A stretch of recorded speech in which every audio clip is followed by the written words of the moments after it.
Good morning সবাইকে। সকালেই আমি বিবেককে জিজ্ঞেস করলাম যে কি খাবে, তাহলে আজকে ব্রেকফাস্টে বললো একটু সাবু দিয়ে দাও।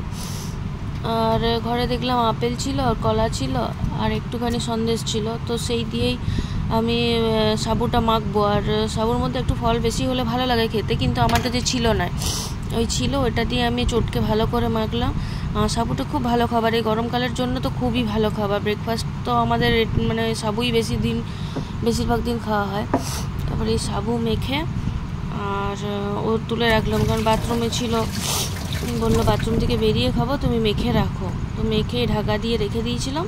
তারপর ও খেয়ে দিয়ে আর এই বেরিয়ে গেলো। তারপর তার রাস্তায় যাচ্ছি, তখন দেখি যে বাবা এত ছোলা ভিজা নিয়ে যাচ্ছে, বললো সবাইকে আর কি দেবে, জলছত্র না কি বলে, জল আর ছোলা সবাইকে দেবে।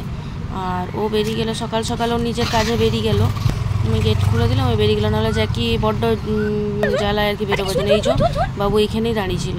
তারপর ঘরে এসে দেখি আমার বিছানার ঘরটার এই অবস্থা হয়ে আছে পুরো। আগে বিছানাটা ভাবলাম পরিষ্কার করি, আজকে চাদরটা তুলবো। সপ্তাহে একদিন আমি চাদরটা তুলি, তো আজকে চাদরটা তুলবো। আর এই কাঁথাটি হচ্ছে আমার বিবেকের, মানে শীত গ্রীষ্ম বর্ষায় কাঁথাটি হচ্ছে ওর ভরসা আর কি। তো এই কাঁথাটি ওর লাগবেই সব সময়। আর ওই দিকে দেখতে পাচ্ছ যেটা ঝুলাটা আছে, ওটা সঞ্জয় আমাকে গিফট করেছিল, আমার বন্ধু। তো সব কিছু রাখা আছে যত্ন করে। বিবেক বললো ওটা থাক, ওটা দেখতে বেশ ভালো লাগছে, সুন্দর দেখতে, তো তার জন্য ওটা আর কি ঝুলিয়ে রেখেছে, আর দেখতেও বেশ ভালো লাগে। তারপরে এখানে আমার চাদর চেঞ্জ করা হয়ে গেছে, তারপরে বালিশের ওয়ারগুলো আর কি চেঞ্জ করব। আর কি রোদ ঢুকছে দেখতে পাচ্ছ তো ঘরের থেকে। আর আমার নাইটি সবসময় লুঙ্গির মতো উপর দিকে তুলে থাকে, এত গরমে আর পাচ্ছি না। কোনো রকমের বিছানা ঝেড়ে আর এই চাদর বের করলাম, চাদর বের করে চাদর ভিজিয়ে দিয়ে এলাম। তারপরে এলাম রান্নাঘরে ভাতটা বসানোর জন্য। ভাতটা গরম এখন এই গরমকালে গরম ভাত খেতে মন যায় না, তো সেই জন্য ভাতটা আগে বসিয়ে দিই। সকাল সকাল ভাতটা হয়ে গেলে দুপুরকে যখন খাবো তখনকে ভাত ঠান্ডা হয়ে যায়। তো এই চাল তুলে দিলাম, তারপরে ভাতটা হতে থাকুক। তখন আমি একটু চা করব, কারণ সকাল থেকে আমি কাজের চাপে আমার চা খাওয়া হয়নি। আর চা না হলে আমার দিনটা আমার পেরোতে চায় না। সকালে আমি দুধ চাই খাবো, আমার লিকার চা খাবার কোনো ইচ্ছা নাই, তো দুধ চা নিজের জন্যই করার।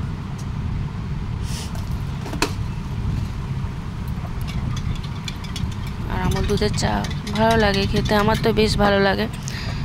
তো এই চা করছি, চা করে পরে আগে আমি আরাম করে বসে আমি আগে চা খাবো, কারণ চা খেতে খেতে আমি কোনো কাজ করতেও ইচ্ছা করে না, কোনো চিন্তা করতে করতে আমি আপনার চা খাবো নিজের মতো করে। ভাত হতে থাকুক, আমার এই চা হয়ে গেছে। এবারে আমি বিস্কুট নেবো, আর এই ঘরে বসে আগে চুপচাপ করে বসে আমি অনেক কিছু ভাবতে চা খাই। চা খাওয়াটা একটা শান্তির জায়গা বলা যেতে পারে। তারপরে চা খাওয়া হলো, তারপর আমি কাচতে যাচ্ছি, কপার টপার দিয়ে পরে কাচতে যাচ্ছি, নাহলে বিড়াল ঢুকে বসে থাকে। আবার এই কপারটাও দিয়ে দেবো। তারপর বাইরে এসে দেখি কাকিমা জল নিয়ে ঘর ঢুকছে, কারণ ঘরে জলের প্রেশার নেই। আমি নিয়েছিলাম বালতিতে দেওয়ার জন্য, দেখতে পাচ্ছ কীরকম অবস্থা, একদম পাতলা। আর এই কাচছিলাম আমি, অর্ধেকটা কাচতে ঘর দিকে চলে গেছিলাম। তারপর আমার জ্যাকি বাবুকে একবার দেখতে এলাম যে কি করছে। বাবু গরমে না থাকছে বিছানায়, না কিছু পেড়ে দিলে সেটার উপরে থাকছে, খালি ঠান্ডা সানটাই শুয়ে থাকছে। দিয়ে আবার কাচতে এলাম, তখন দেখছি দিদিভাই দেখছি কলতলে ঢুকে গেছে। আমি ঠিক আছে, দিদিভাই আগে নিয়ে নেক, দিয়ে আমি। তারপর দিদিভাই চলে গেল, তারপর আমি এলাম কাচতে। আর আমার না কাচতে খুব কষ্ট হয়, জানি না কেন, আমি একসঙ্গে অনেক বেশি কিছু কাচতে পারি না, ওই একটু করে কাচি। আর রোদ যেহেতু হয়ে গেছে, আমি রোদে তো রোদটা আমার খুব বিষাক্ত লাগে, তার মধ্যেখানেও ছাওয়া দেখেই কাচলাম। কাচা হয়ে গেছে, তারপরে একটু চিট দিচ্ছিলাম আর কি। চাদরটা একটু চিট দিলে না চাদরটা খুব ভালো থাকে, বেশ ভালো যায়। এই কাচাকুচি আমার কমপ্লিট হয়ে গেল, জলও ভরা হয়ে গেল। তারপরে জলটা আমি রাখতে চাচ্ছি আমার রান্নাঘরে, এটা রান্নার জল ধরে আমি সোজা রান্নাঘরে রাখতে চলে গেলাম। রান্নাঘরে রেখে দেখে নিলাম ভাতটা কীরকম অবস্থায় আছে। তারপর চলে এলাম মেলতে। আর ছাদে এই গরমে ছাদে মেলতে যাওয়ার কোনো প্রশ্নই ওঠে না।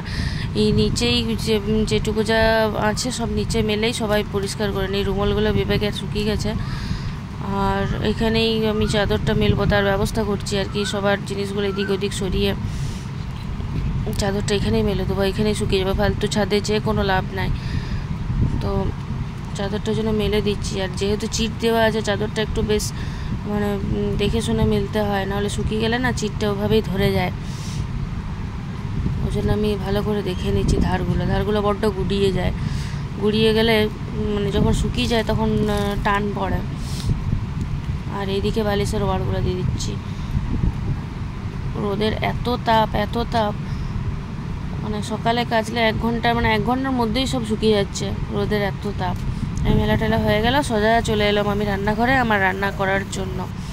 আজকের রান্নাতে ছিল হচ্ছে এই কুমড়ার তরকারি, পুঁই শাক দিয়ে কুমড়া, আর মাছের তেল আছে, ওই যে মাছের ডিম মাছের তেল ভাজা আছে, সেটা দিয়ে করবো। আর এখানে হচ্ছে লাউয়ের ডাল, লাউ আর মুসুর সিদ্ধ হচ্ছে, আর হবে মাছ। তারপর আমার রান্না হয়ে গেছে। রান্না করার পর অবস্থায় এত বাসন জমা করেছি, তারপরে রান্নাঘরের এই অবস্থা। আর এই কুমড়োর তরকারিটাকে আর কি দেখাচ্ছিলাম, ভীষণ সুন্দর খেতে হয়েছিল। আর লাউয়ের ডাল,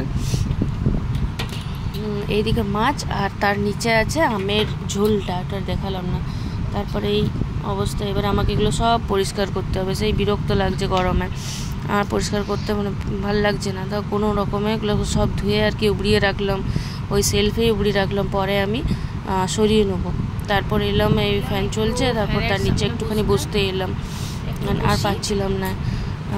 একটু নিচে ঠান্ডা নিজেকে একটু মাথাটা রাখতে হবে, নাহলে অতিরিক্ত গরম হয়ে যাচ্ছে। তারপরে বসে এর সঙ্গে আর কি ভেলকি বেগ করছিলাম, এইভাবে সকালটা কাটলো। টাটা।